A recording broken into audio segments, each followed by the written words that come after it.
Menurut ayat Quran dan hadis Nabi itu nanti ada bermacam-macam. Ada orang beriman itu yang dimasukkan surga. Ada orang beriman itu yang dimasukkan ke dalam surga. Ada orang beriman itu yang disebut penduduk surga. Kenapa lain-lain, Pak? Karena waktu di dunia amalannya juga lain-lain. Ada orang beriman yang masuk surga. Ini paling murah tiketnya. Mau masuk surga? Kata Nabi begini, ma min abdin qala la ilaha illallah thumma mata ala dhalik illa dakhalal jannah. Kalau seorang hamba sudah mengucap dua kalimat syahadat, dia yakin dengan kebenaran kalimat itu sampai matinya, orang itu akan masuk surga.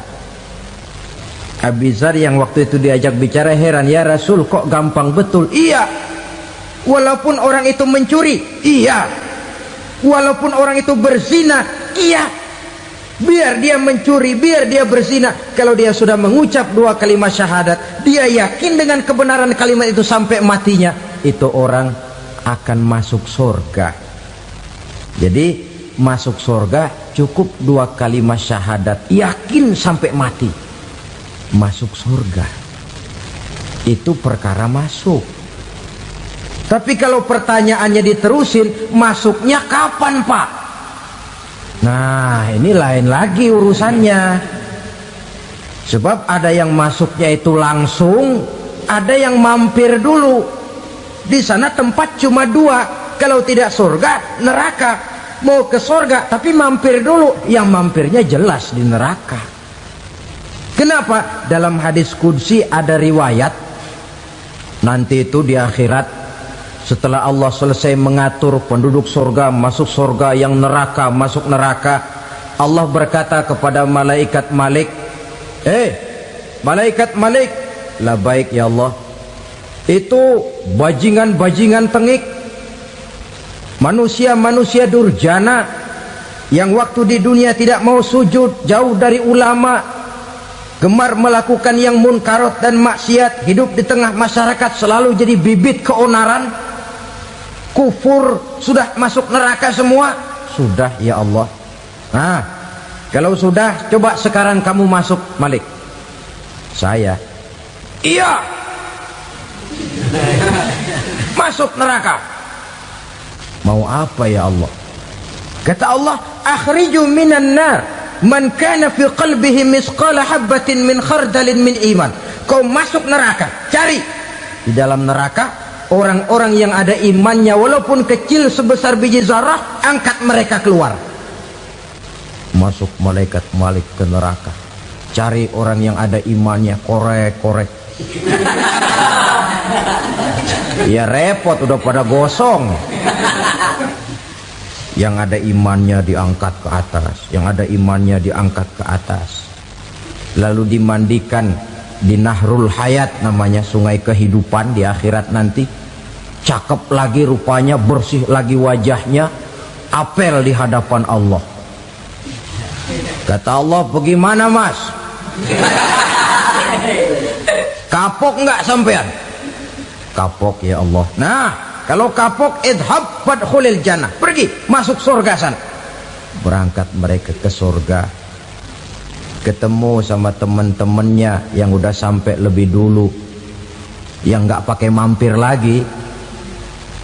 Terjadi dialog. Kata teman-temannya yang udah pada nyampe duluan, Mas, iya, emang baru sampai? Saya baru sampai. Memang mampir di mana dulu, Mas? Kita sudah lama sampai di surga.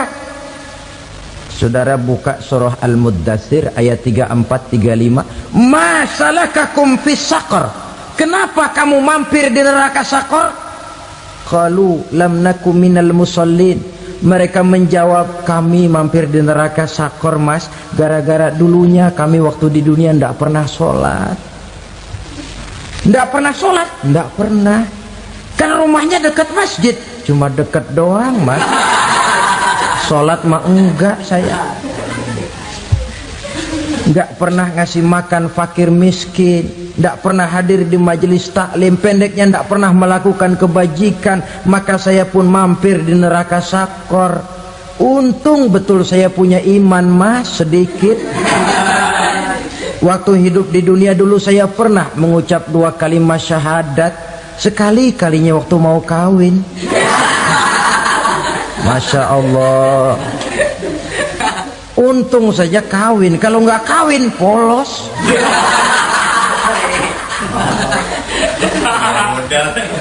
Itu juga pengulu sudah setengah mati ngajarin.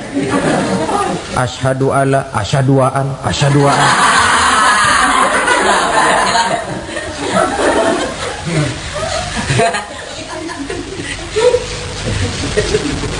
Ini namanya masuk surga, ada mampir dulu.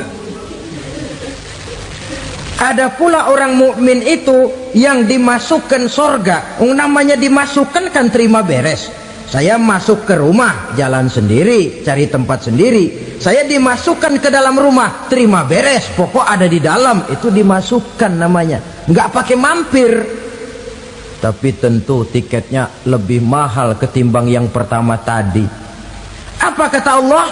Innal ladzina amanu wa amilus salihat la ukaffiranna anhum sayyi'atihim wa la udkhilannahum jannah. Sesungguhnya orang-orang yang beriman kemudian beramal soleh, kami hapuskan segala dosa dan kesalahannya, kami masukkan mereka ke dalam surga. Lihat ayatnya, Allah yang memasukkan, kita yang dimasukkan. Tidak pakai transit, tidak usah mampir. Cuma tidak cukup syahadat, tidak cukup amanu, tapi diiringi dengan wa'amilus salih. Iman, amal.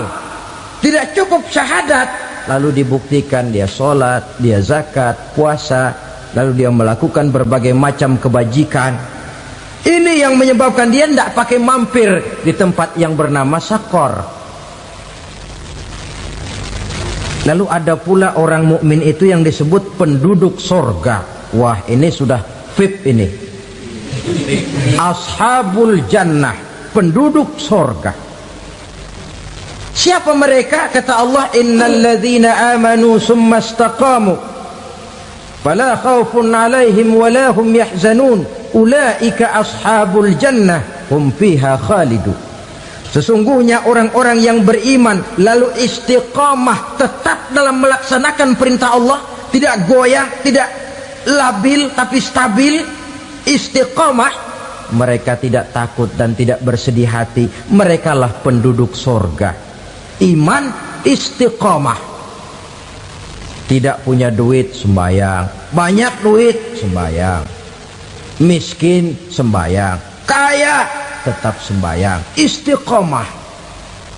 Kadang orang kalau susah rajin ke masjid, banyak duitnya ngelihat masjid melengos. Waktu miskin hamba Allah, setelah kaya jadi hamba harta. Bergeser, tidak ada nilai istiqomahnya. Saudara-saudara, dengan begitu penduduk neraka itu dua. Ada penduduk permanen, ada penduduk yang semi permanen. Yang semi permanen orang-orang beriman yang mempunyai dosa besar. Mereka masuk ke neraka untuk menerima azab sesuai dengan dosanya. Bila selesai masa azab itu, mereka akan diangkat untuk ditempatkan kembali ke dalam surganya Allah Subhanahu wa ta'ala.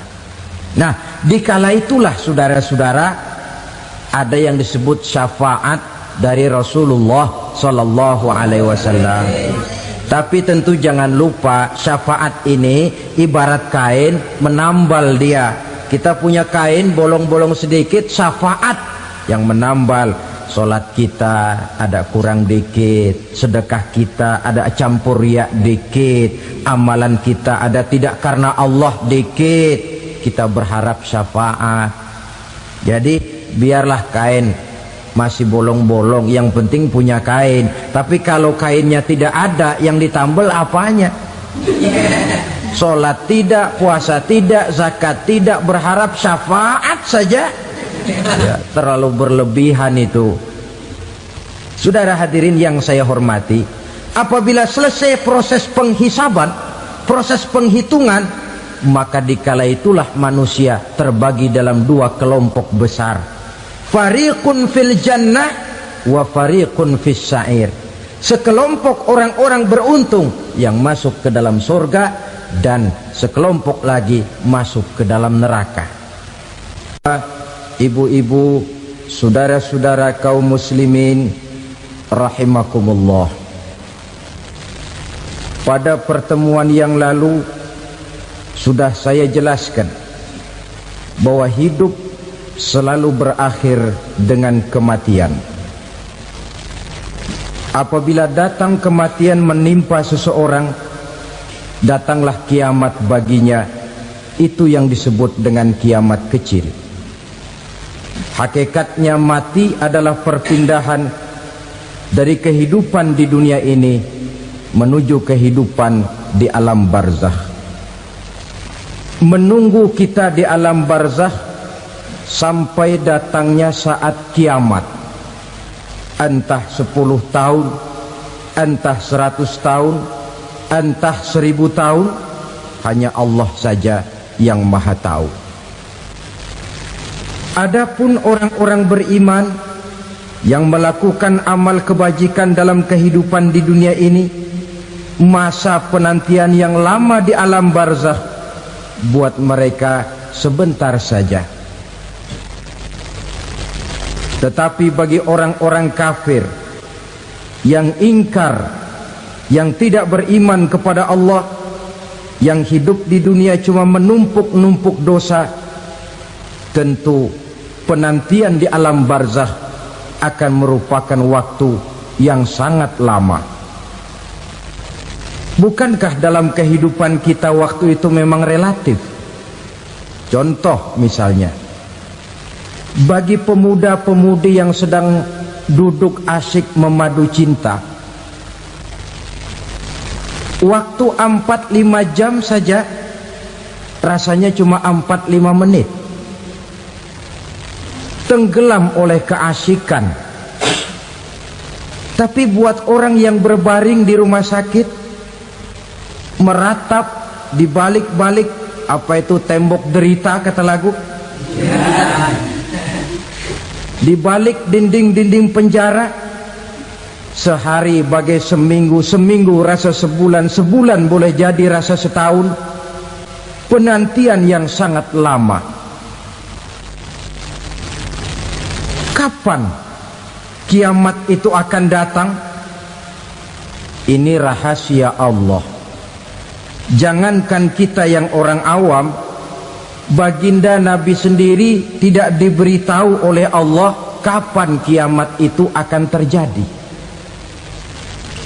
Tetapi sungguh pun demikian, banyak hadis-hadis yang menjelaskan ciri atau tanda-tanda datangnya kiamat. Nah, kalau sudah bicara soal tanda, tanda kiamat itu ada dua. Pertama yang disebut alamatus sughra, tanda-tanda kecil. Ini waktunya masih ada tenggang. Ada yang dinamakan alamatul kubra, tanda-tanda besar, artinya kiamat sudah diambang pintu. Apa tanda-tanda kecil dari datangnya hari kiamat itu?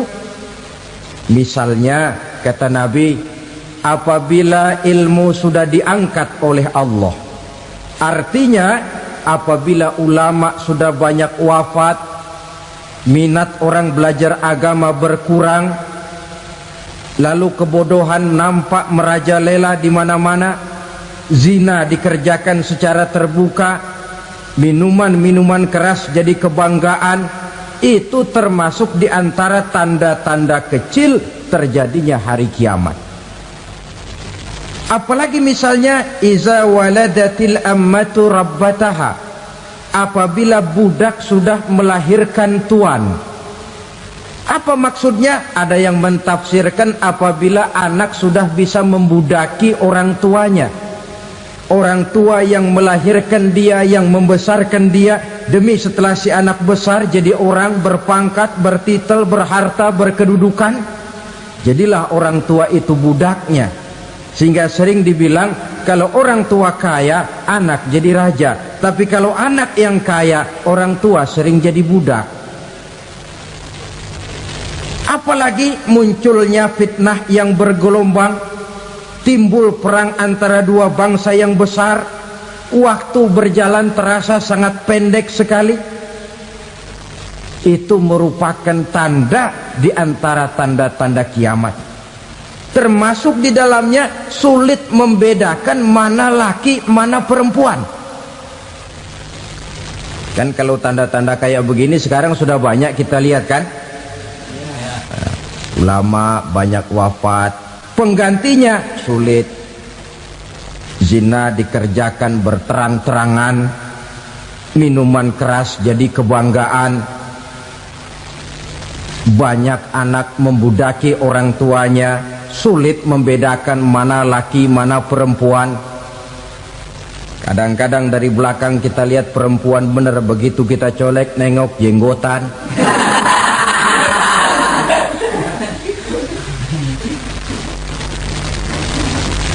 Ini termasuk tanda-tanda kecil, masih ada tenggang sampai akan terjadinya kiamat itu. Nah, yang dimaksud dengan tanda-tanda besar, ini tanda besar artinya kiamat sudah diambang pintu. Pertama, matahari terbit dari sebelah barat. Apabila matahari sudah terbit dari arah sebelah barat, tertutuplah sudah pintu taubat. Bersabda Nabi kita, la taqumus sa'atu hatta tatlu'a syamsu min maghribiha. Tidak akan datang hari kiamat sampai matahari terbit dari arah sebelah barat. Wa iza tala'at, manakala matahari telah terbit dari arah sebelah barat, wara'ahan nasu, manusia banyak menyaksikan itu, amanu ajma'un, mereka pun lalu beriman. Yang tadinya kafir, yang tadinya ingkar, yang tadinya membangkang, setelah melihat matahari terbit dari sebelah barat, buru-buru beriman, berlomba-lomba mengucap dua kalimat syahadat. Tapi apa yang terjadi? Kata Nabi, wadzalika hina la yanfa'u nafsan imanuha lam takun amanat min qabl. Hari itu adalah hari yang iman sudah tidak berguna lagi bagi seseorang apabila sebelumnya memang dia tidak pernah beriman. Au kasabat fi imaniha khaira, atau beriman tetapi tidak pernah melakukan kebajikan di dalam keimanannya itu. Hari yang sudah kasib, hari yang sudah terlambat, beriman tidak akan ada gunanya lagi. Ini pelajaran buat kita. Sebelum sang surya terbit dari sebelah barat, sebelum nafas sampai di tenggorokan, artinya pintu taubat masih terbuka. Kalau dua hal itu sudah terwujud, nafas sudah sampai di kerongkongan atau matahari sudah terbit dari arah sebelah barat, tertutuplah sudah pintu taubat.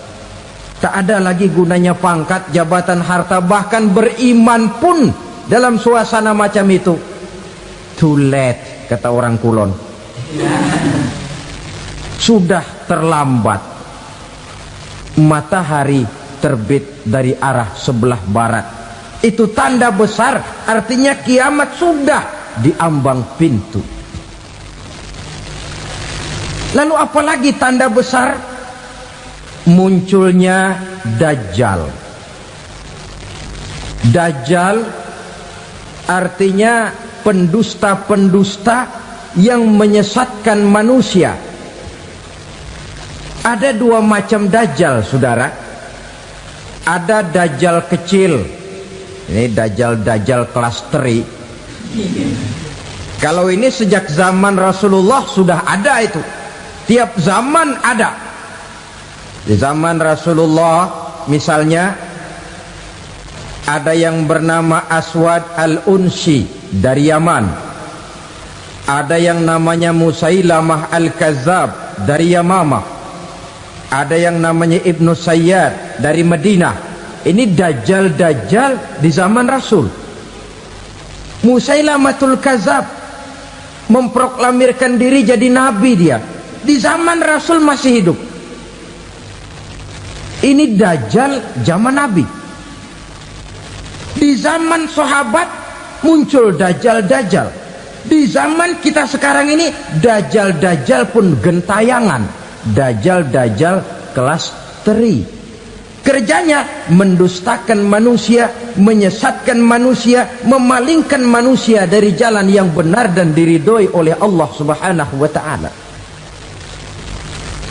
Adapun yang merupakan tanda besar dari datangnya kiamat, dajjal-dajjal kelas kakap, pembohong-pembohong besar yang menyesatkan masyarakat manusia berpaling dari jalan Allah mengikuti jalan mereka.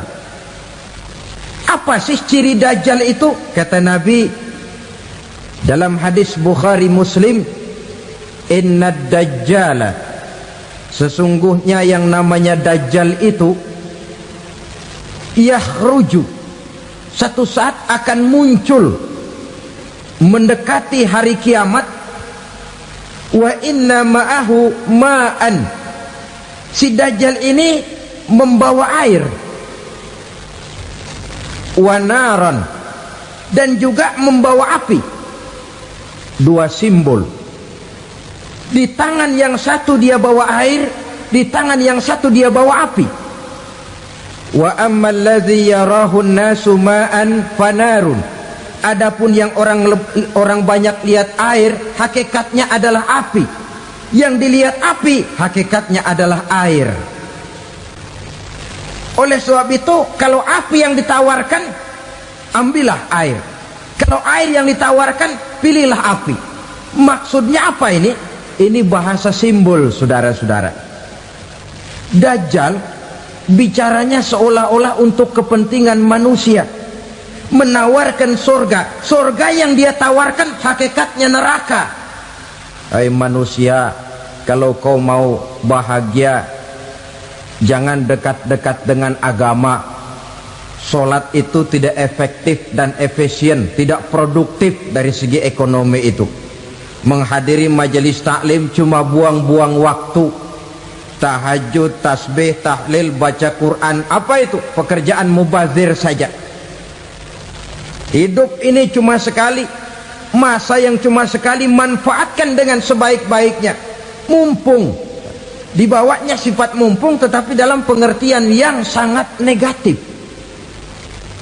Bicaranya seolah-olah untuk kepentingan manusia, tetapi sebenarnya menjerumuskan manusia. Menawarkan air, tapi sebenarnya api. Menawarkan api, tapi hakikatnya air. Buat apa kamu sholat? Buat apa kamu bayar zakat? Buat apa kamu puasa? Surga yang dicanangkan Dajjal, hakikatnya neraka. Neraka yang digambarkan Dajjal, pada dasarnya adalah surga. Jadi memutarbalikkan fakta itu kerjaan Dajjal. Yang hak jadi batil, yang batil dibilang hak, yang benar jadi salah, yang salah malah jadi benar. Tuntunan disuruh jadi tontonan, tontonan malah menjadi tuntunan. Itu pekerjaan Dajjal profesinya. Zamannya Nabi Adam, Dajjalnya kan iblis. Betul? Betul. Apa sih gang kerayuan iblis itu? Allah setelah menciptakan Nabi Adam kan bilang, Adam, kau dan istrimu Hawa tinggal di surga ini. Seluruh fasilitas yang ada di surga persilahkan kau nikmati. Satu yang tidak boleh, jangan coba-coba dekati pohon khuldi. Dekat saja jangan, apalagi sampai memetiknya. Datang Dajjal yang namanya iblis ini. Adam, kamu tahu nggak kenapa tidak boleh makan buah khuldi? Ya nggak tahu, pokoknya saya dilarang. Bodoh kamu Dam.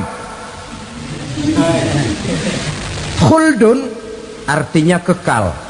Kalau kamu makan itu buah, kau akan kekal di surga buat selamanya. Allah tidak kepengen, maka dilarang kamu makan buah khuldi. Kalau kau ingin kekal di surga Adam, makan saja. Saya bicara begini ini untuk kepentingan kamu Adam. Ini kan ciri-ciri Dajjal. Bicaranya sih seolah-olah untuk kepentingan Nabi Adam, hakikat sebenarnya menjerumuskan Nabi Adam supaya ingkar dan melanggar larangan dari Allah Subhanahu wa ta'ala. Jadi setelah muncul Dajjal, timbul kekacauan-kekacauan di masyarakat. Banyak yang terpengaruh, terpedaya dan terpesona, termasuk mereka yang memproklamirkan diri jadi nabi, mereka yang memproklamirkan diri jadi rasul di zaman sesudah Rasulullah wafat. Itu adalah Dajjal. Maka saya ingatkan, kalau di zaman kita sekarang ini ada orang ngaku jadi nabi, ada orang ngaku jadi rasul, biar bahasa Arabnya kental, Quran hafal, hadis ribuan hadis hafal, biar pakai serban sampai menyengser ke tanah, bahasa Arabnya fasih, tapi dia mengaku jadi nabi, jadi rasul, kita umat Islam wajib tidak percaya, wajib untuk tidak percaya. Itulah Dajjal zaman kita sekarang ini. Tidak mustahil mereka datang mempengaruhi orang awam supaya berpaling dari Rasulullah, mengikuti mereka. Nah, di akhir zaman nanti, mendekati hari kiamat, Dajjal ini muncul, Dajjal kelas kakap, menyesatkan masyarakat manusia untuk berpaling dari Islam, mengikuti seruan mereka. Apalagi di antara datangnya kiamat itu, tanda yang besar itu, turunnya Nabiullah Isa Al-Masih, putra Maryam. Menurut berbagai hadis yang sahih, Nabi Isa Al-Masih nanti akan turun lagi, tidak membawa risalah yang baru, tapi meluruskan risalah Islam ini yang telah banyak ditinggalkan oleh masyarakat. Bahkan ada hadis menjelaskan beliau akan membunuh Nabi, mematahkan kayu-kayu salib, lalu melaksanakan haji dan umrah mengikuti syariat Nabi Muhammad, bukan membawa agama baru. Menjadi semacam mujaddid, reformer, menyelamatkan manusia dari bisikan Dajjal. Bahkan ada riwayat yang menjelaskan bahwa Nabi Isa berhasil mengalahkan Dajjal, mengembalikan masyarakat manusia kembali kepada ajaran Islam yang datang dari Allah, dibawa oleh Rasulullah Sallallahu Alaihi Wasallam. Dengan kata lain, turunnya Nabi Isa bukan sebagai Nabi dan Rasul baru, tetapi mengikuti syariat Nabi kita Muhammad Sallallahu Alaihi Wasallam.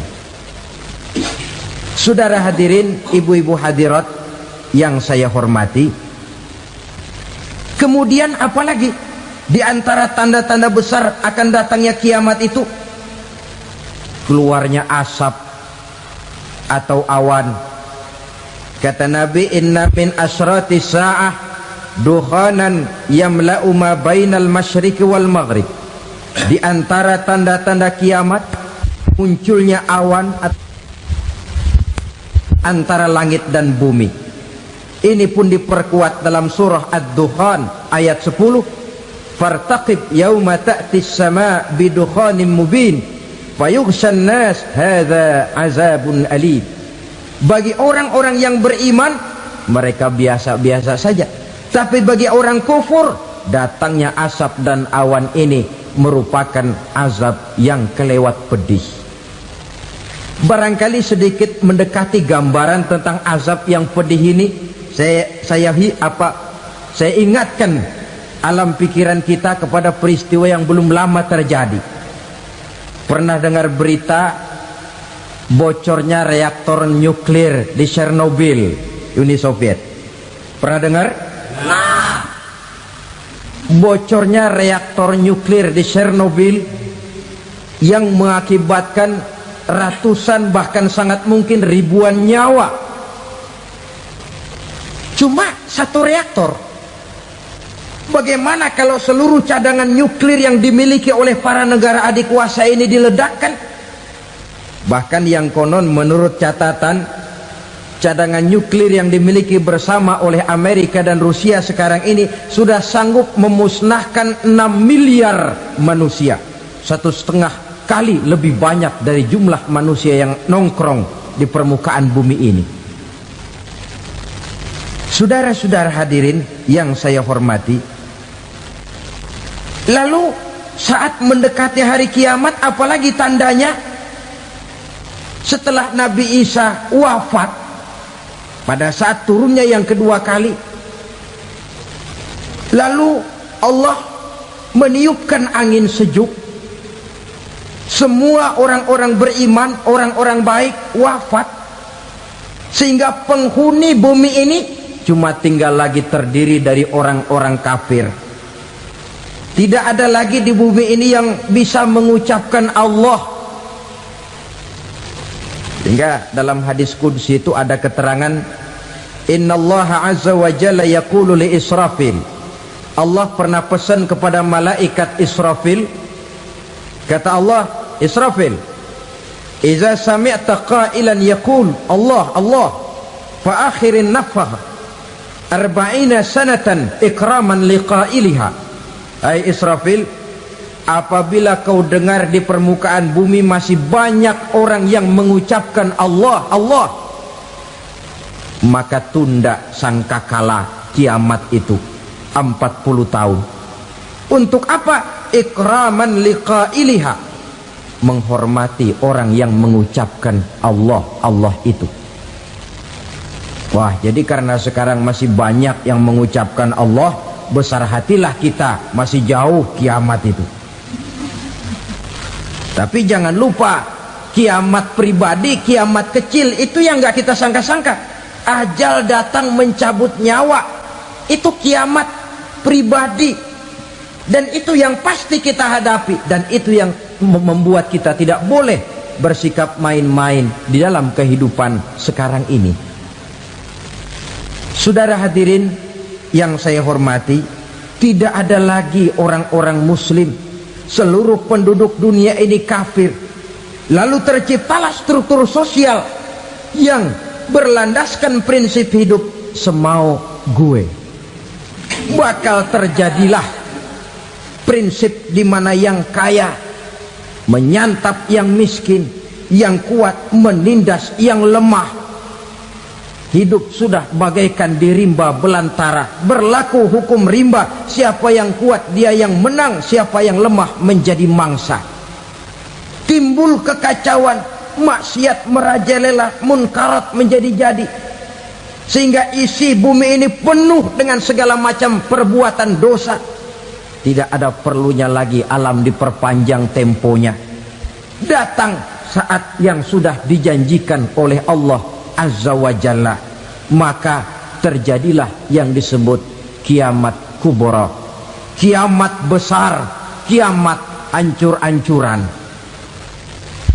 Bagaimana kejadian ini dimulai? Dalam surah Az-Zumar ayat 68, Allah Subhanahu wa taala berfirman, wa nufikha fis suri fasa'iqa man fis samawati wa man fil ardi illa man sya'allahu. Maka manakala ditiuplah sangkakala, terkejutlah seluruh yang ada di langit dan seluruh yang ada di bumi. Bila saat kiamat datang, Allah perintah malaikat Israfil, Israfil, tiup sangkakalamu. Ditiuplah sangkakala oleh malaikat Israfil. Yang akibat daripada tiupan itu, seluruh yang ada di langit, seluruh yang ada di permukaan bumi terkejut. Yang ada di langit siapa? Malaikat kan. Bayangin aja kalau malaikat kaget, apalagi kita. Terkejut seluruh makhluk yang ada di bumi, yang ada di langit mendengar suara sangkakala itu. Bunyinya tidak sanggup kita bayangkan dahsyatnya. Ledakan nuklir, ledakan neutron, belum apa-apa ketimbang bunyi sangkakala malaikat Israfil ini. Nah, lalu mendengar bunyi sangkakala ini, gemparlah makhluk, kacaulah alam. Bumi gempa, planet-planet bertabrakan, gunung meletus, air laut tumpah ke darat, angin topan bertiup, halilintar menyambar, lalu semua yang bernama hidup mati total. Mati bareng tanpa persiapan. La haula wala quwata illa billah. Saya kadang-kadang dalam tafakur bermohon, ya Allah, mudah-mudahan saya enggak nemuin kiamat beneran. Ngeri. Tidak bisa kita bayangkan macam apa suasana seperti itu. Allah saja banyak memberikan gambaran, misalnya Al-Qari'ah, wa mal qari'ah, wa ma adraka mal qari'ah. Kejadian yang menggemparkan. Tahukah kamu apa kejadian yang menggemparkan itu? Yauma yakunun nasu kal farasil mabsus wa takunul jibalu kal ihnil manfus. Pada saat itu manusia berterbangan bagai kupu-kupu, gunung berterbangan seperti kapas ditiup angin. Gunung saja macam kapas, konon lagi manusia. Kematian total, mulai semut sampai gajah mati, jin mati, iblis mati, malaikat mati. Malaikat saja mati. Saudara hadirin yang saya hormati, kematian total yang tanpa persiapan. Orang bilang, Pak, kalau mati bareng begitu yang repot malaikat maut dong ya, cabut sana, cabut sini. Itu kalau menurut logika kita, mestinya begitu menurut logika. Tapi logika juga yang nggak perlu serepot itu. Sebab untuk mematikan listrik di wilayah DKI, di wilayah Jakarta, nggak perlu tiap rumah didatengin, matiin, ya lama. Cukup dari kantor pusatnya saja PLN, tekan satu tombol, gelaplah seluruh Jakarta. Saudara hadirin yang saya hormati, kematian total. Lalu setelah kematian total, planet-planet juga mati, dalam arti tidak bergerak dan beredar. Angin mati, dalam arti tidak bertiup. Air mati, dalam arti tidak ada riak gelombang. Pokoknya semua mati. Kullu nafsin za'iqatul maut, semua yang bernafas mati. Dalam ayat lain, kullu man 'alaiha fan, semua yang ada di permukaan bumi fana. Yang kekal cuma Allah Subhanahu wa ta'ala. Yang paling belakang mati malaikat maut dan malaikat Israfil. Tapi mati juga sesuai dengan janji Allah. 40 lamanya. Tidak dijelaskan oleh Abi Hurairah 40 jam, apa 40 hari, apa 40 tahun. Hadis-hadis cuma menyebutkan 40 saja. Sunyi alam, yang tinggal cuma Allah saja lagi. Ketika itu Allah berseru-seru, katanya, limanil mulkul yauma, siapa para penguasa hari ini? Mana itu raja-raja dan penguasa yang dulu mengaku jadi Tuhan? Fir'aun, mana Fir'aun sekarang? Yang dulu jadi raja, merasa berhasil, sombong, lalu tidak mau turun-turun dari kekuasaannya, sampai kepada puncak kekurang ajarannya mengangkat diri jadi Tuhan. Mana itu Fir'aun? Namrus, mana sekarang Namrus? La ilaha illa ana, ternyata tidak ada Tuhan lain selain daripada aku, kata Allah. Proses kemudian, saudara-saudara, turunlah hujan dari langit. 40 lamanya hujan itu. Tidak jelas juga 40 jam apa 40 hari. Setelah air turun membasahi, datanglah tiupan sangkakala yang kedua. Semua yang bernama mati bangkit dari kuburnya masing-masing. Ini yang disebut Yaumul Ba'thi, hari kebangkitan. Allahu Akbar. Pada saat kita bangkit dari kubur kita masing-masing, kumpul di padang mahsyar namanya. Bayangin aja, saya sendiri nggak sanggup bayangin. Manusia sejak zaman Adam sampai zaman kiamat kumpul bareng di tempat sama. Berapa banyaknya itu?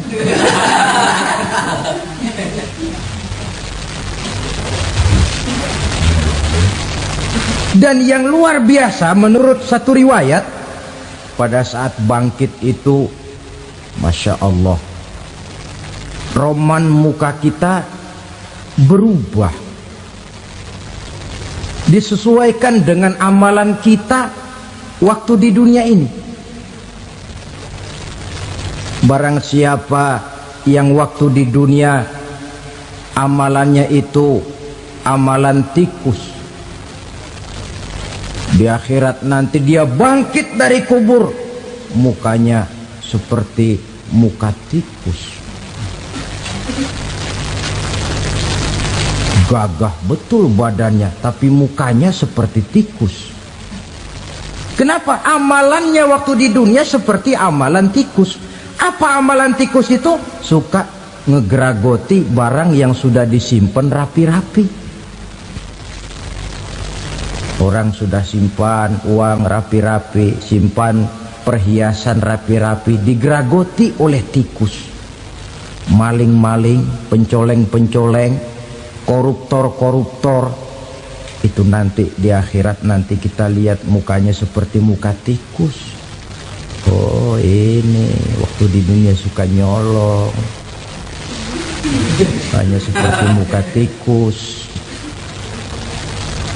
Barang siapa yang waktu di dunia ini amalannya itu amalan macan, dia akan bangkit nanti mukanya seperti muka macan. Apa amalan macan? Macan itu amalannya menang-menangan. Orang yang mau menang saja nggak mau mengalah. Coba lihat di hutan, kenal hutan nggak? Di hutan, raja hutan di mana-mana pasti macan, betul kan? Betul. Padahal hutan belum pernah bikin pemilihan umum. Tapi macan tidak peduli ada pemilihan umum apa tidak, pokok saya raja. Sebab apa? Macan jadi raja itu bukan karena benar, tapi karena kuat jadi raja. Setelah dia jadi raja, rakyat hutan yang mesti dilindungi malah dimakan oleh raja macan. Kambing rakyat hutan dimakan oleh macan. Ayam rakyat hutan dimakan oleh macan. Itu nanti kita lihat di akhirat itu mukanya seperti muka macan, gagah betul. Lalu barang siapa yang di dunia ini amalannya itu seperti amalan anjing, nanti dia punya muka seperti muka anjing. Apa amalan anjing? Pertama, anjing itu kalau disuruh jaga rumah, dia tidak bisa membedakan mana maling, mana tamu. Biar yang datang maling, kalau bawa tulang, anjing kalem. Yang kedua, anjing itu akan setia kepada siapa saja yang memberinya roti. Siapa yang memberinya roti, itulah majikannya. Apa kata majikannya pasti dia laksanakan. Soal benar atau salah dia tidak peduli. Setelah anjing dapat roti, dia tidak punya pilihan lain kecuali bilang, abdi mah kumaha juragan wae ayeuna mah.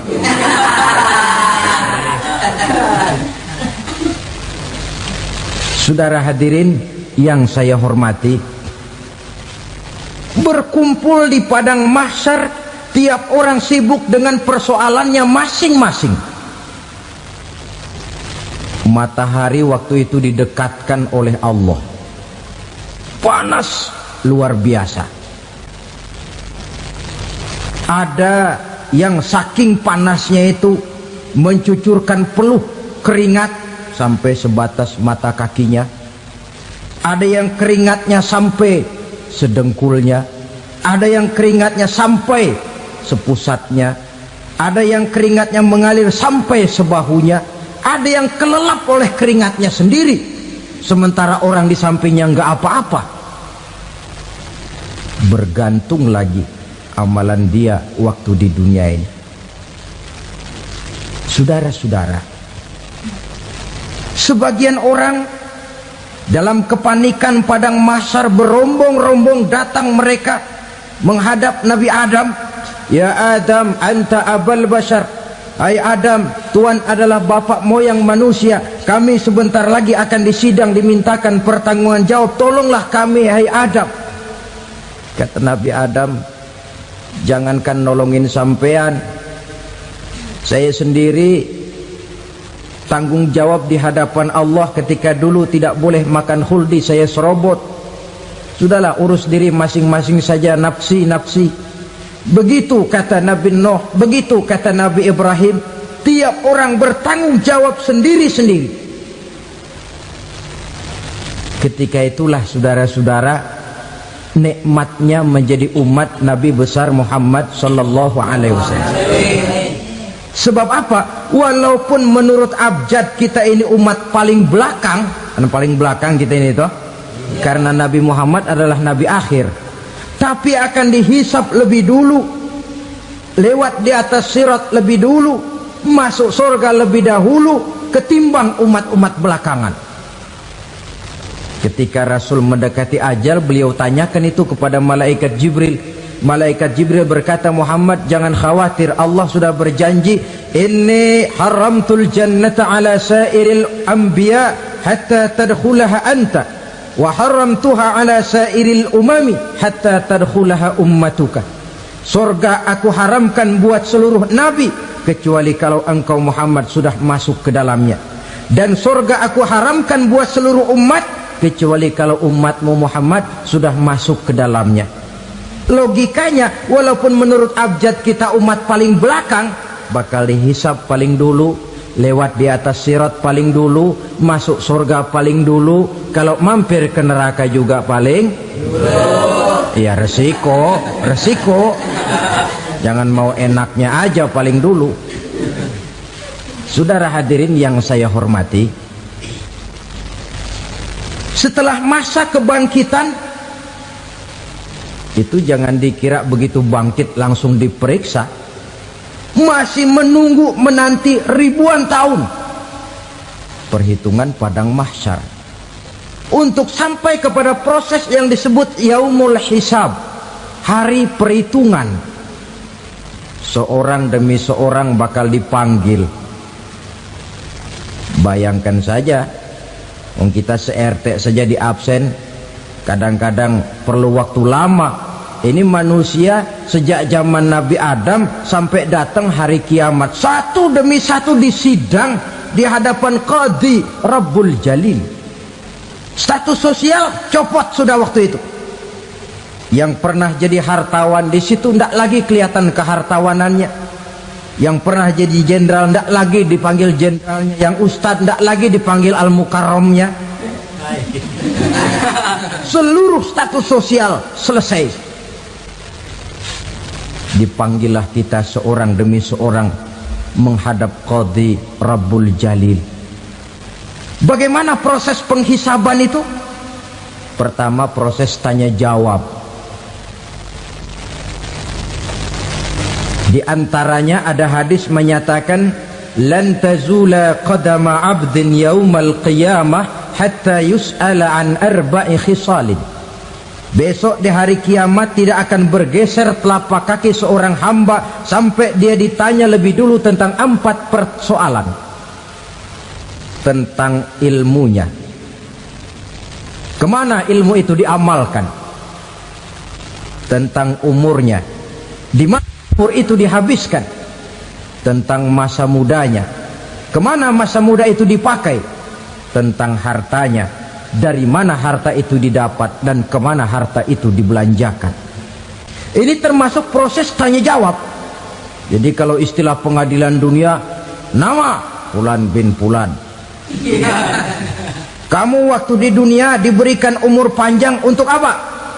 Pernah mengalami masa muda, kemana kau habiskan masa remajamu?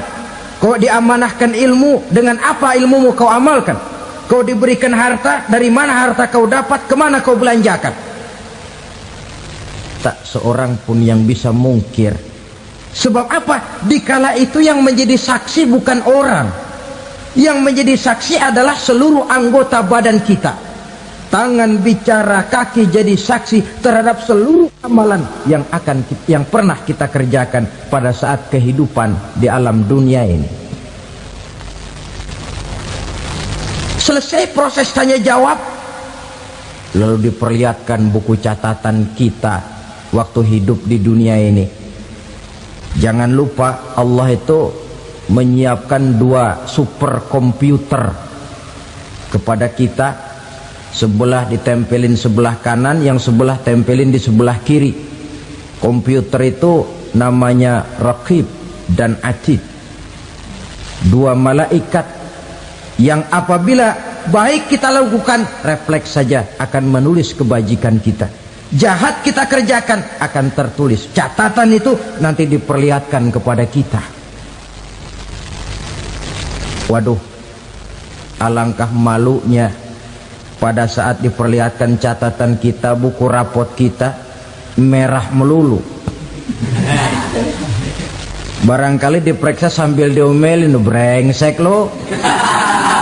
Buku merah melulu begini, bagaimana waktu hidup di dunia? Tidak cukup diperlihatkan buku catatan kehidupan, rekaman kehidupan. Rekaman kehidupan kita secara utuh sejak terlahir sampai ajal datang merenggut nyawa.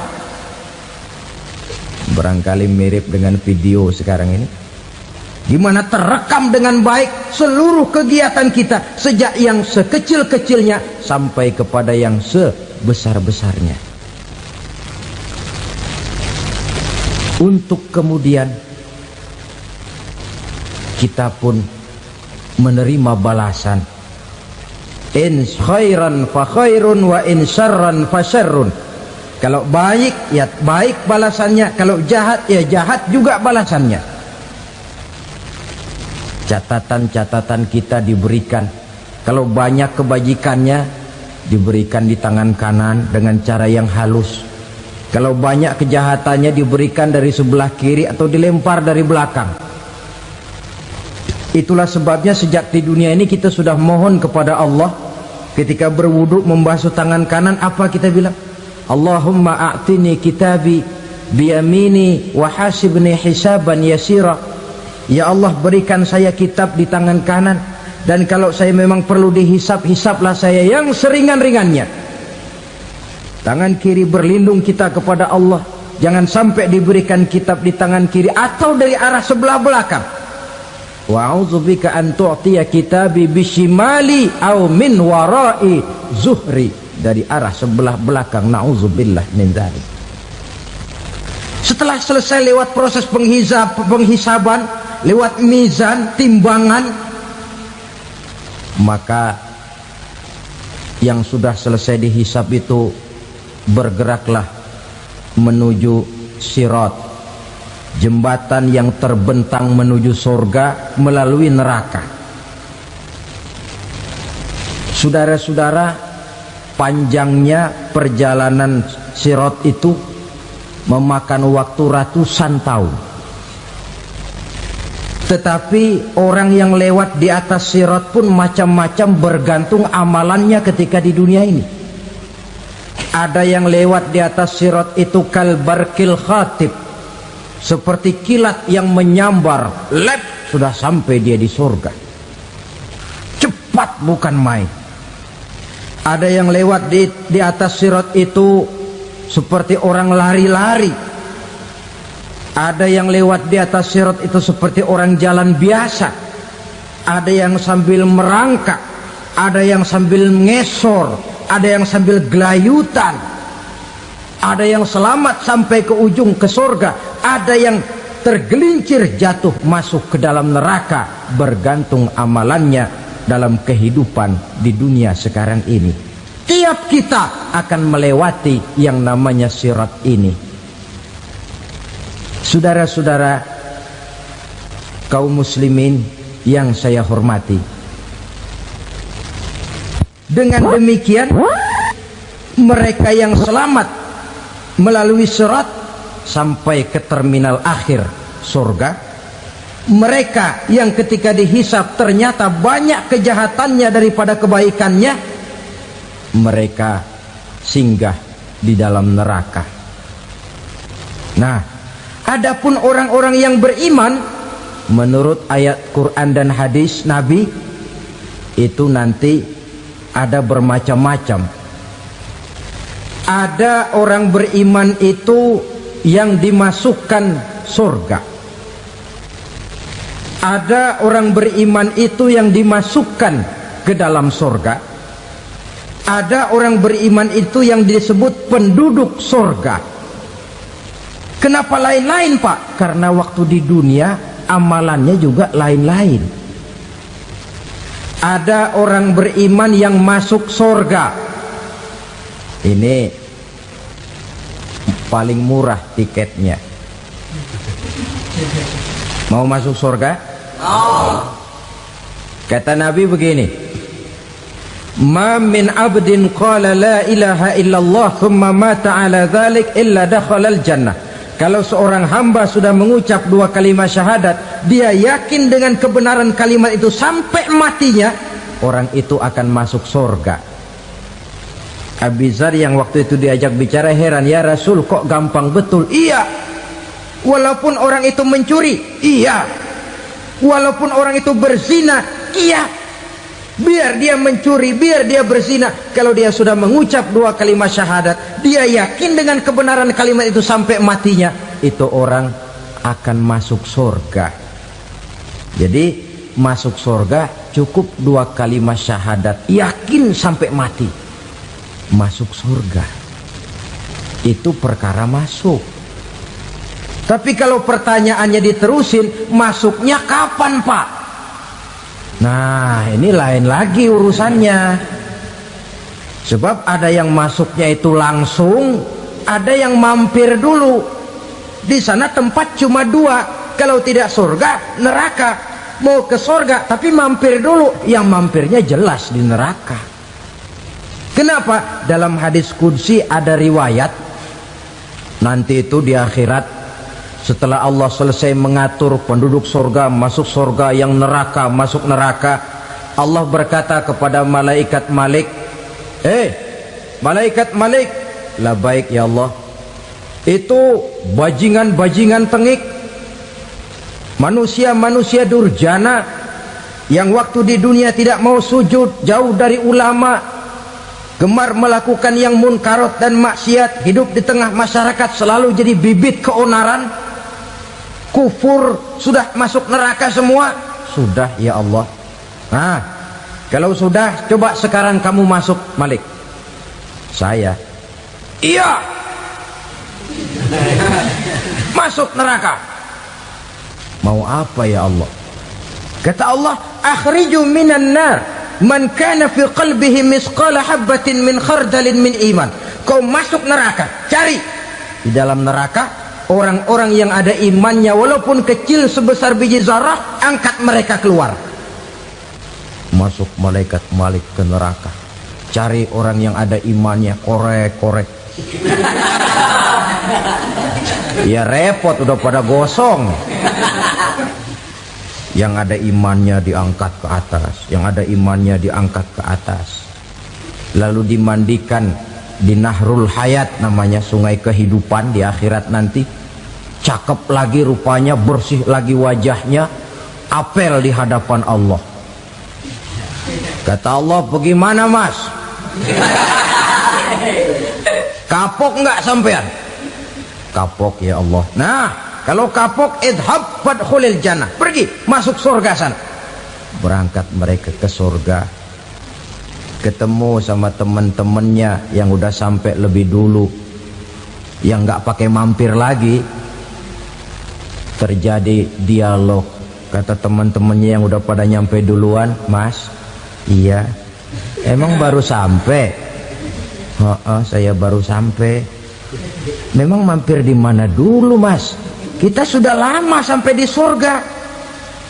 Saudara buka surah Al-Muddatsir ayat 34-35. "Ma salakakum fis saqar?" Kenapa kamu mampir di neraka Saqar? Qalu lam naku minal musallin. Mereka menjawab, kami mampir di neraka Saqar, Mas, gara-gara dulunya kami waktu di dunia tidak pernah sholat. Tidak pernah sholat? Tidak pernah. Kan rumahnya dekat masjid. Cuma dekat doang, Mas. Sholat mah enggak saya. Enggak pernah ngasih makan fakir miskin, enggak pernah hadir di majelis taklim, pendeknya enggak pernah melakukan kebajikan, maka saya pun mampir di neraka Saqar. Untung betul saya punya iman, Mas, sedikit. Waktu hidup di dunia dulu saya pernah mengucap 2 kalimat syahadat, sekali-kalinya waktu mau kawin. Masya Allah. Untung saja kawin, kalau nggak kawin polos.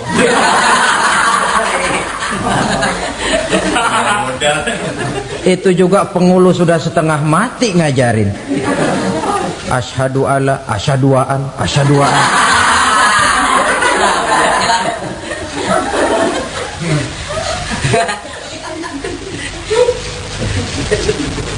Ini namanya masuk surga, ada mampir dulu. Ada pula orang mukmin itu yang dimasukkan surga. Namanya dimasukkan kan terima beres. Saya masuk ke rumah, jalan sendiri, cari tempat sendiri. Saya dimasukkan ke dalam rumah, terima beres, pokok ada di dalam, itu dimasukkan namanya. Nggak pakai mampir.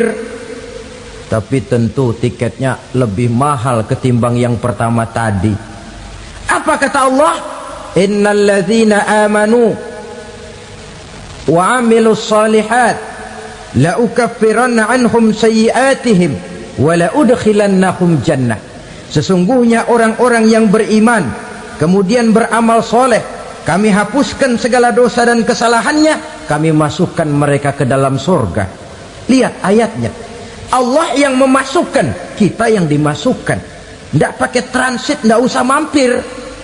Cuma tidak cukup syahadat, tidak cukup amanu, tapi diiringi dengan wa'amilus salih. Iman, amal. Tidak cukup syahadat, lalu dibuktikan dia sholat, dia zakat, puasa, lalu dia melakukan berbagai macam kebajikan. Ini yang menyebabkan dia tidak pakai mampir di tempat yang bernama Saqar. Lalu ada pula orang mukmin itu yang disebut penduduk surga. Wah, ini sudah VIP ini. Ashabul jannah, penduduk surga. Siapa mereka? Kata Allah, innal ladzina amanu summa istaqamu fala khaufun 'alaihim wala hum yahzanun ulaika ashabul jannah hum fiha khalidun. Sesungguhnya orang-orang yang beriman lalu istiqamah, tetap dalam melaksanakan perintah Allah, tidak goyah, tidak labil tapi stabil, istiqamah, mereka tidak takut dan tidak bersedih hati. Merekalah penduduk surga. Iman, istiqamah. Tidak punya duit, sembahyang. Banyak duit, sembahyang. Miskin, sembahyang. Kaya, tetap sembahyang. Istiqomah. Kadang orang kalau susah rajin ke masjid, banyak duitnya ngelihat masjid melengos. Waktu miskin hamba Allah, setelah kaya jadi hamba harta. Bergeser, tidak ada nilai istiqomahnya. Saudara-saudara, dengan begitu penduduk neraka itu dua. Ada penduduk permanen, ada penduduk yang semi permanen. Yang semi permanen orang-orang beriman yang mempunyai dosa besar. Mereka masuk ke neraka untuk menerima azab sesuai dengan dosanya. Bila selesai masa azab itu, mereka akan diangkat untuk ditempatkan kembali ke dalam surganya Allah Subhanahu wa ta'ala. Nah, dikala itulah saudara-saudara, ada yang disebut syafaat dari Rasulullah Sallallahu Alaihi Wasallam. Tapi tentu jangan lupa, syafaat ini ibarat kain menambal dia. Kita punya kain bolong-bolong sedikit, syafaat yang menambal. Solat kita ada kurang dikit, sedekah kita ada campur riak dikit, amalan kita ada tidak karena Allah dikit, kita berharap syafaat. Jadi biarlah kain masih bolong-bolong, yang penting punya kain. Tapi kalau kainnya tidak ada, yang ditambal apanya? Solat tidak, puasa tidak, zakat tidak, berharap syafaat saja. Ya, terlalu berlebihan itu. Saudara hadirin yang saya hormati, apabila selesai proses penghisaban, proses penghitungan, maka dikala itulah manusia terbagi dalam dua kelompok besar. Fariqun fil jannah wa fariqun fis sa'ir. Sekelompok orang-orang beruntung yang masuk ke dalam surga, dan sekelompok lagi masuk ke dalam neraka.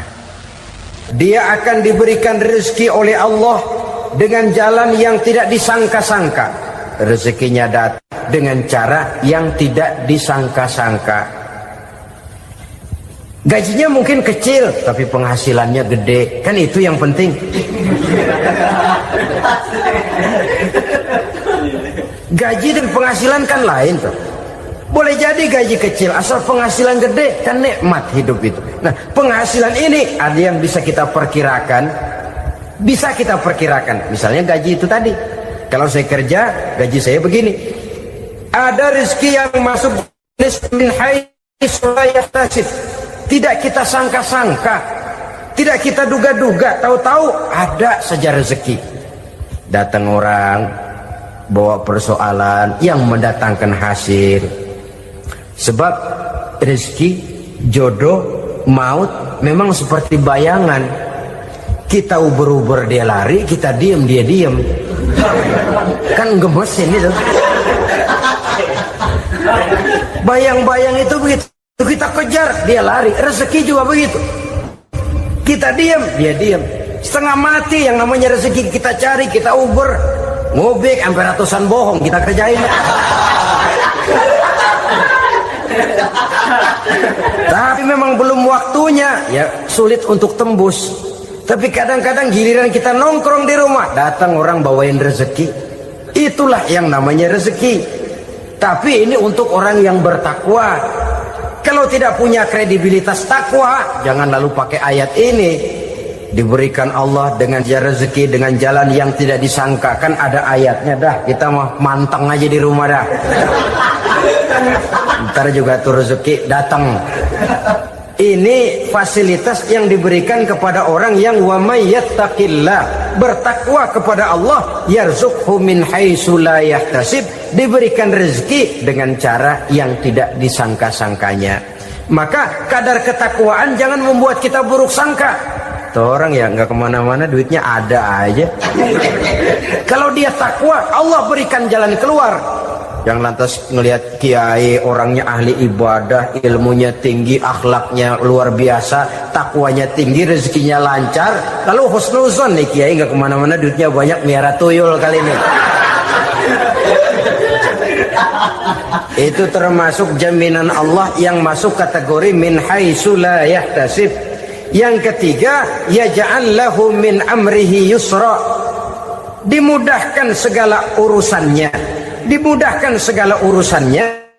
Kemudian yang keempat, yukaffir anhu sayyiatihi wa yu'azzim lahu ajra, diampuni segala kesalahannya dan dibesarkan pahala kebaikan yang dikerjakannya.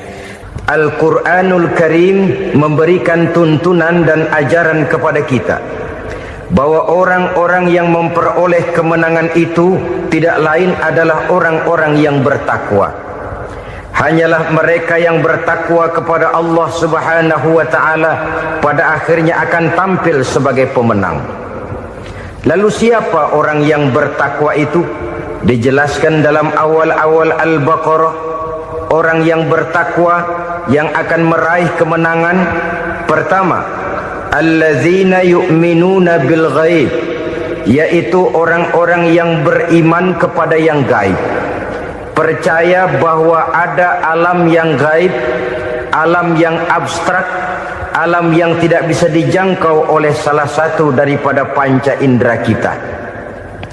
Mereka percaya dan beriman kepada adanya malaikat, beriman kepada adanya iblis dan jin, beriman kepada adanya alam kubur, beriman kepada adanya alam mahsyar, beriman kepada adanya alam akhirat, beriman kepada adanya surga dan neraka. Beriman bukan cuma sekedar beriman dalam ucapan bibir saja, tetapi beriman yang nilai iman itu mampu mewarnai gerak dan gaya hidupnya.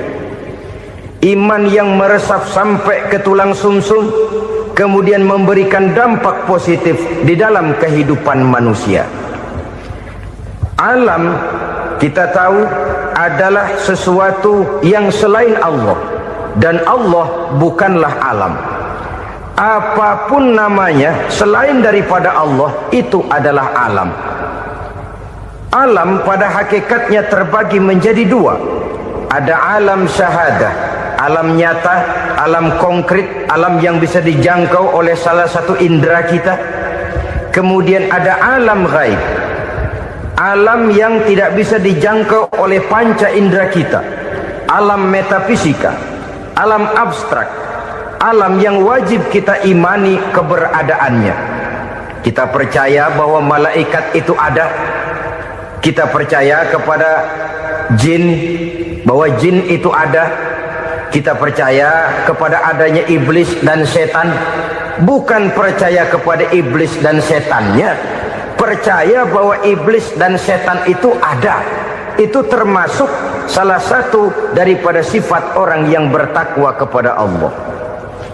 Saudara-saudara kaum muslimin rahimakumullah, kecenderungan pembangunan yang lebih bersifat materialistis biasanya menggeser aspek kehidupan rohani. Orang berpikir empiri, dan dalam pola pikir yang demikian maka alam gaib tidak lagi mendapat perhatian.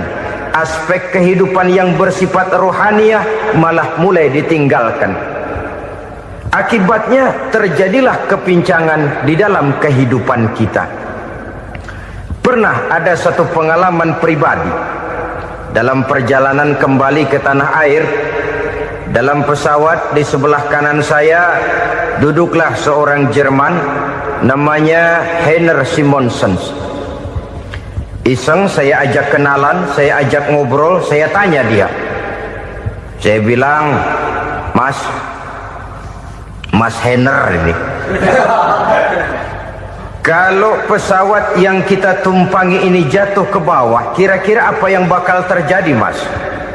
Dia bilang, kita semua akan mati. Begitu? Ya. Oke. Apa itu mati? Tanya saya. Dia bilang, untuk tahu apa itu mati, kita harus tahu lebih dahulu apa itu hidup. Saya pikir nih bule bisa ngomong juga. Baiklah kata saya. Apa hidup menurut Anda itu? Oh, hidup itu dia bilang, kalau seluruh anggota badan kita bekerja secara normal, paru-paru memompa darah secara normal, jantung berdetak secara normal, sel-sel tubuh bekerja secara fit, dan organisme tubuh hanya mau bekerja secara normal, dia bilang, kalau kita memberi makan yang cukup, menu yang teratur, dan gizi yang lengkap. Saya bilang, kesimpulannya apa, Ner? Dia jawab, hidup adalah dari tangan ke mulut. Life is from the hand to the mouth, kata dia. Hidup adalah dari tangan ke mulut. Jadi masalah hidup tidak lebih daripada masalah isi perut. Orang pergi pagi, pulang sore, peras keringat, banting tulang, perut yang dibelain. Saya bilang, you are wrong. Sampean salah, Ner. Kamu orang Islam bukan? Bukan. Pantas. Kenapa saya salah? Dia bilang, ya jelas salah. Salahnya di mana? Kamu ini manusia. Kalau hidup cuma dari tangan ke mulut, saya bilang, kambing di kampung saya juga begitu pikirannya, Ner. Itu kambing di kampung saya, asal perutnya kenyang, sudah hidup dia. Perkara besok bagaimana, lusa prospeknya macam mana, bulan depan ada apa, kambing nggak pernah mikir. Di kampung saya kambing juga pikirannya begitu. Kamu Kristen ya? Tadinya. Loh kok tadinya, lalu apa sekarang kamu ini? Dia bilang, sekarang saya netral. Saya tidak beragama, tapi saya percaya kepada Tuhan sebagai pencipta alam. Saya ingat benar dia bilang, I haven't any religious, but I believe to God as the creator of the world. Kenapa bisa netral begitu, Ner? Habis saya bingung katanya. Islam bilang Islam baik, Kristen bilang Kristen baik, Hindu Buddha bilang Hindu Buddha baik, semua agama baik. Saya netral sekalian, nggak beragama. Yang penting saya percaya kepada Tuhan. Saya bilang, Ner, kamu ini kayak orang mau beli celana, lalu bingung. Yang satu bilang Levi's bagus, yang satu bilang Blue Jean hebat, yang satu bilang Wool England hebat. Celana ini hebat, celana itu bagus, celana ini hebat. Semua celana bagus, kamu bingung. Akhirnya netral, tidak pakai celana. Itu juga salah. Saya pikir-pikir, kemudian saya melihat bahwa dua pola berpikir Henner ini nampaknya sudah mulai menggejala di lingkungan masyarakat bangsa kita. Disadari atau tidak, secara jujur kita harus berkata, dua pola pemikiran Henner ini mulai berkembang di tengah masyarakat bangsa kita. Pertama, pola pikir materialisme. Hidup adalah dari tangan ke mulut. Masalah hidup tidak lebih masalah isi perut. Itu yang perlu dibela, dan disitulah arti kehidupan. Pergi pagi, pulang sore, peras keringat, banting tulang untuk mempertahankan perut. Kalau sudah kemari cara orang berpikir, maka buat apa percaya kepada yang gaib? Untuk apa sholat? Untuk apa puasa? Untuk apa zakat? Untuk apa menghadiri majelis taklim? Tanpa kepercayaan kepada yang gaib, hidup berjalan menurut alur empiris dan materialis. Kalau sudah ke sana cara orang berpikir, biasanya orang lalu cenderung menghalalkan segala cara. Hanyalah orang yang percaya bahwa akhirat ada. Hanyalah orang yang percaya bahwa alam kubur itu ada. Hanyalah orang yang percaya bahwa malaikat itu ada, hidupnya akan lebih terarah dan terkendali. Karena kepercayaan kepada yang gaib, yang merupakan fase daripada kehidupan setelah hidup yang sekarang ini, mewarnai gerak pribadi seseorang di dalam dia melakukan kegiatan hidupnya. Pola berpikir materialisme, disadari atau tidak, mulai menggejala di lingkungan masyarakat bangsa kita. Hidup tidak lebih dari urusan tangan ke mulut, mulut ke tangan, tangan ke mulut. Asal perut sudah kenyang, hiduplah sudah. Perkara bagaimana prospek hari yang akan datang, bagaimana akhirat, tidak jadi persoalan. Ini yang oleh Nabi diperingatkan, ad-dunya sijnul mu'min wa jannatul kafir. Dunia adalah penjara bagi orang beriman dan surga bagi orang kafir. Dulu di zaman Belanda hadis ini pernah disalah tafsirkan, disalah artikan, digunakan sebagai senjata untuk mengkebiri dan membuat impoten umat Islam. Sudahlah umat Islam gak usah macam-macam, kata Belanda.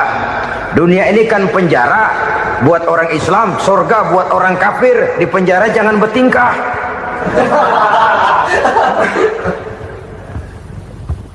Pengertiannya tidak begitu. Dunia adalah penjara bagi orang mukmin. Artinya dalam kehidupan dunia seorang mukmin tidak bebas memperturutkan hawa nafsunya. Di penjara hawa nafsunya itu. Sebaliknya, surga bagi orang-orang kafir. Buat orang kafir, surgalah dunia ini. Mereka bebas memperturutkan hawa nafsunya. Dilarang tidak terlarang, dicegah pun tidak tercegah. mereka hidup menurut alur bisikan nafsu mereka sendiri. Kemudian bila ajal datang, maut merenggut nyawa, selesailah surganya sampai di situ. Maka bagi orang-orang yang tidak percaya kepada adanya akhirat, kepada adanya alam gaib, surganya sebatas umurnya. Sekali lagi, surganya sebatas umurnya. Bila umur selesai, ajal pun datang merenggut nyawa, selesailah sudah surganya sampai di situ. Alangkah pendeknya perjalanan orang-orang yang tidak percaya kepada alam gaib ini. Bagi kita mukmin, jikalau kita mampu memenjarakan hawa nafsu, kita bisa bahagia di dunia ini. Dan Islam memang tidak menyuruh kita sengsara di dunia. Raih dunia, kejar dunia, gapai dunia sebagai alat untuk mencapai kebahagiaan di akhirat nanti. Hidup adalah satu perjalanan panjang yang terbentang sejak kita terlahir dari alam rahim sampai kepada alam akhirat nanti. Andai kata kita gagal meraih kebahagiaan di dunia, toh kita masih punya akhirat. Tapi jangan jadi dalil yang melemahkan semangat. Biarin dah kita di dunia kebelangsak, yang penting akhirat. Akhirnya dunia benar-benar kebelangsak. Bagaimana dunia ini bisa kita raih, dan bagaimana meraih dunia untuk menunjang kepentingan akhirat nanti. Yang kedua, dari pikiran Heiner yang saya lihat menggejala di lingkungan masyarakat bangsa kita, timbulnya manusia-manusia netral. Seolah-olah Tuhan yes, agama no. Sama Tuhan percaya, agama ogah. Tuhan ngangguk, giliran agama godeng. Padahal hampir dalam setiap ayat dalam Quran, kata-kata amanu biasanya bergandeng dengan wa amilus sholihat, iman dan amal soleh. Ini sebagai isyarat Tuhan dan agama jangan pernah dipisah-pisah. Apabila kita bertuhan, maka kita harus beragama. Apabila kita beragama, maka agama itu harus bersumberkan dari Tuhan yang kita imani itu. Tidak mungkin kita pisah, Tuhan yes, agama no. Sama Tuhan percaya tapi agama bikin sendiri. Sembayangnya cukup bengong 2 jam madep ngulon.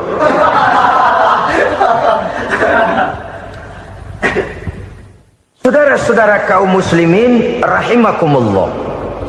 Jadi dengan demikian, agama yang kita akui merupakan unsur mutlak di dalam pembangunan sekarang ini, merupakan bagian dari kehidupan yang menuntun kita bahwa di balik alam nyata ini, di balik alam syahada ini ada alam gaib. Dan mudabbir, murabbi, yang mengatur, yang menguasai, yang memelihara baik dia alam nyata, baik dia alam gaib, tidak lain adalah Allah Subhanahu wa ta'ala. Di sana ada satu super power, satu maha kekuatan yang kita perlu bersandar kepadanya. Sebagai makhluk nyata yang hidup di alam nyata, berbuatlah secara nyata sebagaimana harusnya kita berbuat. Karena Islam jelas bukan agamanya orang pemalas. Islam jelas bukan agamanya orang yang mengajarkan setelah selesai sholat boleh duduk, nggelenggem ayam-ayam, ndelohom, menghitung bintang di langit sambil menunggu keajaiban. Tidak. Islam adalah agama yang mengajarkan apabila sholat sudah selesai kamu kerjakan, bertebaranlah di permukaan bumi, cari karunia Tuhanmu. Jangan hidup berpangku tangan menunggu keajaiban. Karena hidup bukan undian. Jangan berharap untung besar tanpa mau peras keringat. Tapi di sebalik itu toh kita juga harus yakin bahwa di sisi usaha nyata yang kita lakukan ada satu super power, satu maha kekuatan gaib yang menentukan berhasil dan tidaknya usaha kita. Kepercayaan kepada hal semacam inilah yang mendorong kita untuk mempunyai sandaran vertikal, agar jikalau usaha ini berhasil, kita tidak lupa diri dan lupa daratan. Jikalau usaha ini gagal, kita tidak putus asa dan buruk sangka, tidak cuplik pandangan dan sempit hati, tapi mampu melihat persoalan dengan kacamata putih sambil husnuzon kepada Allah Subhanahu wa ta'ala. Kita percaya malaikat itu ada yang namanya Raqib dan Atid, mengawasi gerak hidup kita sampai kepada gerak hati kita. Ini memberikan sugesti agar kita berhati-hati, tidak sejengkal tanah pun kita bisa berlindung dari pengawasan rakib dan atid. Ada munkar nakir yang akan menyoal kita di alam kubur. Ada malaikat Malik, penjaga neraka. Ada malaikat Ridwan yang menjaga surga. Kita percaya kepada adanya jin, kita percaya kepada adanya setan, iblis. Percaya kepada adanya, bukan mempercayai si setan, si iblis lalu menjadikannya sebagai teman. Tidak. Percaya bahwa mereka itu ada dan merupakan makhluk Allah yang gaib, yang diciptakan Allah Azza wa Jalla. Kepercayaan kepada alam gaib memberikan motivasi terhadap gerak lahir manusia, sehingga dengan motivasi kepercayaan kepada yang gaib, gerak lahir jadi lebih terarah, jadi lebih terpelihara. Pernah seseorang bertanya, "Pak, apakah adanya akhirat bisa dibuktikan secara ilmiah?" Saya bilang tidak bisa, tidak bisa. Kenapa? Karena yang berangkat nggak pernah pulang kembali lagi. Kalau dia pulang kemari bisa kita tanya bagaimana enak di sono. Cuma secara moral saya katakan, lebih beruntung orang yang percaya kepada akhirat daripada yang tidak. Sekarang saudara percaya akhirat ada, lalu saudara baik-baik di dunia, sholat, puasa, zakat, menolong orang lain, menebarkan kebajikan. Saudara mati, andai kata akhirat tidak ada, toh dalam hidup saudara sudah berbuat baik, paling tidak nama saudara akan dikenang sebagai orang baik. Sebaliknya, saudara percaya, kata saya, bahwa akhirat tidak ada, lalu hidup semau-maunya, tenggelam dalam maksiat dan munkarat, menentang Allah, tidak mau ruku dan sujud, lalu saudara mati, kemudian akhirat ada, ayo mau apa? Bekal tidak punya. Jadi secara moral lebih beruntung orang yang percaya kepada adanya akhirat daripada yang tidak percaya. Dan itu alam gaib yang tidak bisa dibuktikan secara eksak. Jangankan untuk membuktikan seperti itu, dalam kehidupan sehari-hari saja yang kita rasakan tidak selalu berbentuk toh. Angin, bagaimana sih bentuknya angin? Kita tidak tahu. Merah, artinya kalau dikerok merah. Yang merah itu kulit, yang kulit kita bukan anginnya. Sakit, rasa sakit itu ada, tapi bagaimana bentuk sakit kita nggak pernah tahu. Kalau kita makan cabai pedas, bagaimana bentuk pedas itu tidak ada, tapi rasa ada. Bentuk pedas hijau, cabenya bukan pedasnya. Tidak semua yang kita rasakan bisa kita gambarkan dalam bentuk yang konkret. Oleh karena itu, sekali lagi bahwa kepercayaan kepada alam yang gaib mampu memberikan satu sugesti yang menata kehidupan seseorang lebih lurus, lebih terarah, dan lebih terkendali.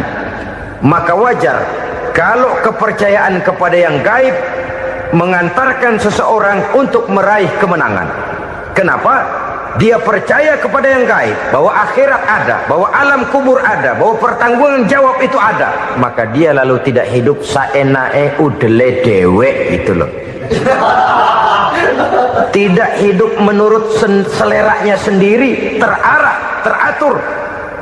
Ini cirinya yang pertama, orang bertakwa yang akan meraih kemenangan, mereka beriman, mereka percaya kepada yang gaib. Bahkan hal-hal konkret saja selalu berangkat dari yang gaib. Saudara-saudara, para remaja, para pemuda sekarang ini tidak pernah tahu toh siapa yang akan jadi teman hidup saudara.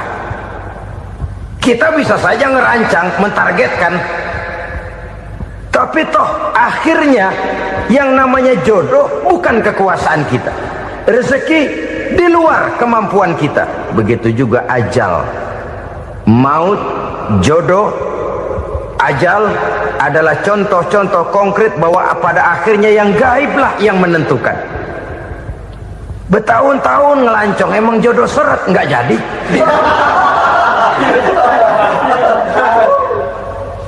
begitu kenal baru setengah malam nginep ditangkap hansip kan. Hal-hal semacam itu kadang-kadang kita berpikir suuzon, gile, perempuannya cakep banget, lakinya rebek amat. Memang begitulah jodohnya. Memang begitulah jodohnya. Saudara hadirin ma'asyiral muslimin yang saya hormati, jadi hal-hal yang konkret saja kita yakini sepenuhnya ditentukan oleh satu superpower yang gaib itu tadi. Dari sanalah segala ketentuan itu berangkat dan kesanalah segalanya akan kembali.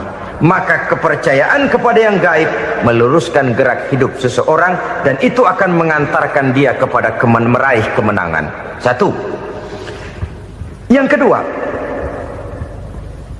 wa yuqimuna shalah. Orang bertakwa yang akan meraih kemenangan itu adalah orang-orang yang mendirikan sholat. Kenapa sholat mengantarkan orang untuk meraih kemenangan? Yang jelas, inna sholata tanha anil fahsya'i wal munkar. Sholat mampu mencegah manusia dari perbuatan keji dan munkar. Banyak filsafat hidup yang terkandung di dalam sholat ini. Sejak kita wudhu sampai kita menghadap ke arah kiblat, sampai kita melakukan gerak-gerak sholat, bacaan-bacaan yang ada di dalam sholat, lalu sampai kepada mengucapkan salam. Banyak filsafat hidup yang terkandung di dalam sholat. Umpamanya saja, setelah takbiratul ihram mulai kita dengan sholat dalam posisi berdiri, diajarkan dalam kitab-kitab fikih agar kita melihat ke arah tempat sujud. Ini kan filsafat kehidupan. Kalau kamu sholat dalam posisi berdiri, lihat tempat sujud. Jangan sholat mata jelalatan, sebab nanti bisa mengurangi kekhusyuan. Jadi wajar kalau yang dikatakan bahwa yang paling afdol adalah shaf yang di depan. Kenapa? Secara harfiah pengertiannya akan lebih mengundang kekhusyuan. Kenapa? Kalau kita di shaf paling depan di masjid umpamanya paling banter kita lihat tembok. Tapi kalau kita shaf di tengah atau di belakang, orang-orang di depan kita pun akan kelihatan. Yang bajunya loreng, yang bajunya genggang, yang bajunya macam-macam. Kita lihat, kadang-kadang kita pikirin, ada yang bajunya bolong. Kita sholat tapi dalam hati, nih orang bajunya robek yang nggak tahu apa. Ada saja hal-hal yang mengusik kekhusyuan kita. Oleh sebab itu diajarkan dalam posisi berdiri, lihat, arahkan pandangan matamu kepada tempat sujud. Ini kan filsafat kehidupan. Maksudnya apa? Kalau lagi diri lihat dong tempat sujud. Kalau udah di atas ingat dong sama yang bawah. Kalau sudah tinggi ingat dong dari mana kamu berangkat. Kalau sudah berkuasa bantu dong yang lemah. Kalau sudah kaya santuni dong yang miskin. Kalau sudah alim bimbing dong yang awam. Ini filsafat kehidupan. Dalam posisi berdiri kau lihat tempat sujud. Ini akan melahirkan kepekaan sosial di mana seseorang mau tahu kepada orang lainnya. Bagaimanapun kaya kita, tinggi pangkat dan jabatan kita, jikalau hidup hanya untuk kepentingan perut sendiri saja, rasanya belum membawa manfaat di dalam kehidupan kita. Tapi efek yang tertinggi sesungguhnya, sholat mencegah manusia dari perbuatan keji dan munkar. Perbuatan keji dan munkar walaupun kelihatannya mendatangkan uang, membawa keuntungan, tapi itu keuntungan semu, keuntungan sementara. Dengan menipu orang lain kita bisa dapat untung, tapi tidak membawa berkah, dan itu adalah kerugian besar dalam kehidupan kita. Maka untuk meraih kemenangan harus dimulai dengan membentuk kepribadian yang tegar, memiliki sandaran vertikal yang langsung kepada Allah Subhanahu wa ta'ala, dan itu hanya bisa kita tempuh melalui jalur ibadah formal yang sudah ditentukan Allah, yakni sholat yang 5 waktu.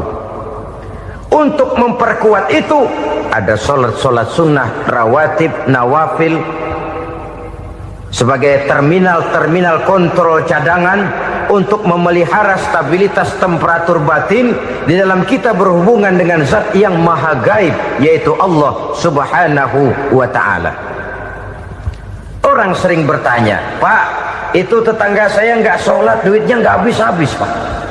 Nggak sholat tapi mobilnya tambah terus, nggak sholat tapi usahanya makin maju. Tapi di sisi lain ada orang yang rajin sholat, rezekinya butak bener. Anaknya mana kurus, mana korengan. Saudara hadirin ma'asyiral muslimin rahimakumullah. Harus saya katakan bahwa sholat memang bukan untuk cari duit. Sholat adalah sandaran vertikal kita kepada Allah. Sedangkan soal rezeki itu berkaitan dengan sifat Allah Maha Pengasih dan Maha Penyayang. Allah Maha Pengasih, siapapun dikasih kalau mau usaha. Allah Maha Penyayang, tidak semua orang disayang oleh Allah Azza wa Jalla.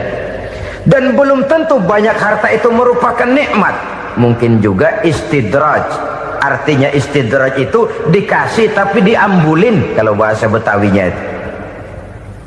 Dikasih tapi diambulin, itu bukan merupakan nikmat sesungguhnya, lebih merupakan azab dari Allah Subhanahu wa ta'ala.